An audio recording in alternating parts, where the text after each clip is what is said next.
George Bernard Shaw is said to have quipped that Britain and America are two countries separated by a common language.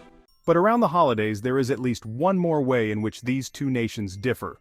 Only Brits eat their Christmas dinner wearing flimsy paper hats. It's a sight that's probably most familiar to Americans thanks to festive scenes in quintessentially British movies such as Bridget Jones's Diary and About a Boy. To British people, however, the festive paper hat is as much a part of the big day as roast turkey rather than ham, and the king's rather than the president's speech. What is a Christmas cracker?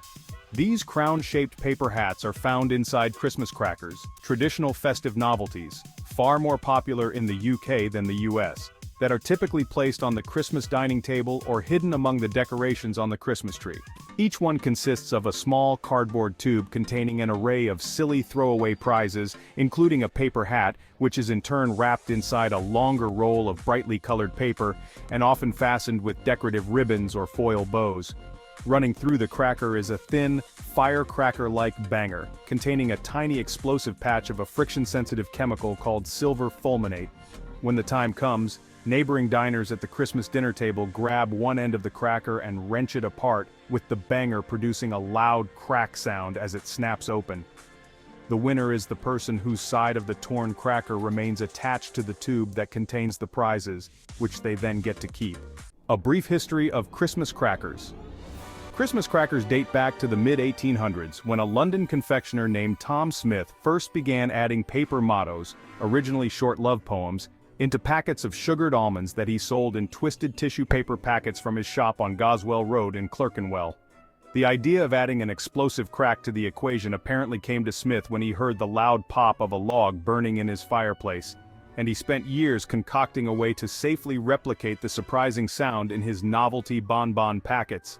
He patented his first design in 1847, and gradually honed the abrasive mechanism needed to explode his silver fulminate banger until the 1860s, during which time his novelty crackers became the talk of the city.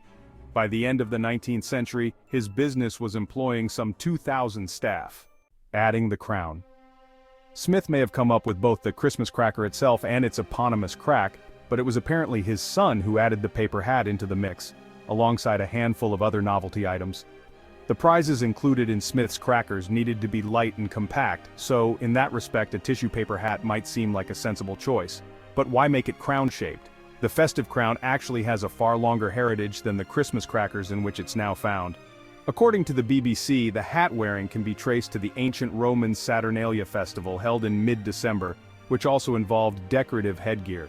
In the medieval era, the festive period from Christmas to Twelfth Night was seen as a time of misrule, when a servant would be crowned as a king or queen and made to preside over the holiday season's madcap celebrations.